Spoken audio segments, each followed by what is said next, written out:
Baik, apa yang harus dilakukan kepada orang yang baru saja meninggal dunia?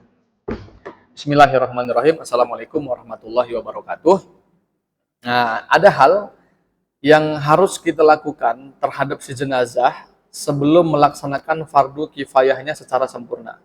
Sebelum memandikan, mengkafankan, mensolatkan, dan menguburkan jenazah, setelah kita mengetahui bahwasannya seseorang telah meninggal dunia, apa yang harus kita kerjakan? Baik, ini tertulis dalam kitab At-Taqrirah As-Sadidah fil Masail Al-Mufidah. Dijelaskan di sini, hal pertama yang disunahkan dikerjakan kepada si mayit setelah dia meninggal dunia adalah taghmidu ainaihi. Yang pertama adalah memejamkan mata si jenazah.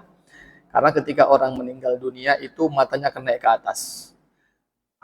Ketika matanya sudah naik ke atas, diangkat ruhnya, maka kita mengucapkan innalillahi wa inna ilaihi raji'un seraya menutupkan kedua mata si mayit.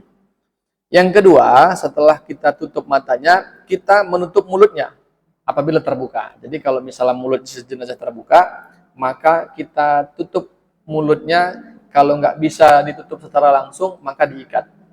Saddullah yaihi bi'asobatin aridatin. Jadi diikatkan dagunya itu dengan tali agar mulutnya tertutup.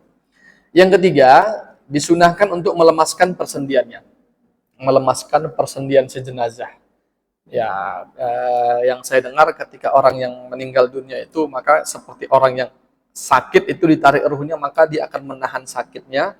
Maka kita disunahkan untuk melemaskan persendiannya. Karena nanti ketika jenazah akan dimandikan, itu kita mau mengangkat tangannya, meluruskan tangannya, maka kalau misalnya tadi itu sudah dalam keadaan kaku, tidak kita lemaskan, dikhawatirkan menyusahkan untuk orang yang memandikannya. Yang ketiga, melepaskan seluruh pakaiannya. Seluruh pakaian yang dipakai oleh si jenazah kita lepaskan dan kita ganti dengan kain di bagian bawah maupun di bagian atas.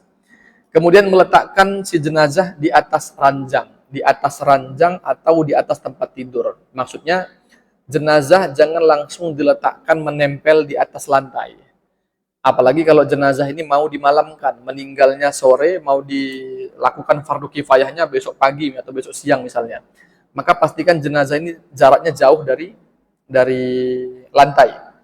Lantai dilapisi dengan karpet, kemudian tilam yang tebal, kemudian spraynya, kemudian si jenazah kita tutupi lagi dengan kain. Kenapa? Agar tidak cepat tidak cepat membusuk karena bersentuhan langsung dengan lantai.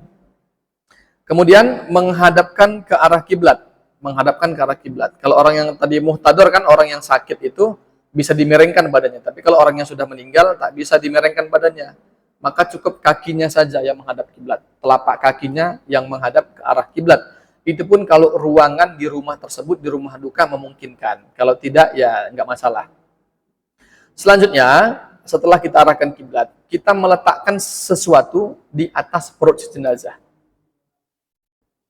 Yudau ala batnihi syai'un sakilun. Meletakkan sesuatu di atas perut si jenazah. Ini perut si jenazah.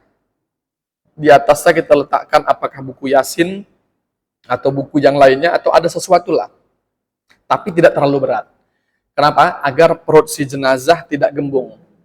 Nah, agar perutnya tidak gembung, jadi ada yang menahan di atasnya. Ini pun nanti sebenarnya ketika ada ditaruh di atasnya sesuatu barang, berarti kan perutnya tidak gembung. Ini nanti memudahkan bila jenazah ketika ingin memandikan jenazah, memudahkan untuk mengeluarkan kotoran sejenazah dari dalam perutnya. Itu dia. Selanjutnya, setelah tadi semua kita kerjakan, memejamkan matanya, menutup mulutnya, melemaskan persendiannya, melepaskan seluruh pakaiannya, meletakkannya di atas ranjang, menghadapkan ke arah kiblat, meletakkan sesuatu di atas perutnya, kemudian kita berdoa untuknya. Selanjutnya kita membebaskan seluruh tanggungannya, hutangnya, janjinya, dan lain sebagainya. Selanjutnya mengumumkan kematiannya kepada keluarga, saudara, tetangga yang ada di sekitar. Dan yang terakhir, setelah semuanya selesai, barulah kita menyiapkan fardu kifayahnya. Perlengkapan memandikan, perlengkapan mengkafankan, dan lain sebagainya. Nah, itu saja mungkin dapat saya sampaikan. Wallahu a'lam bishawab. Wassalamualaikum warahmatullahi wabarakatuh.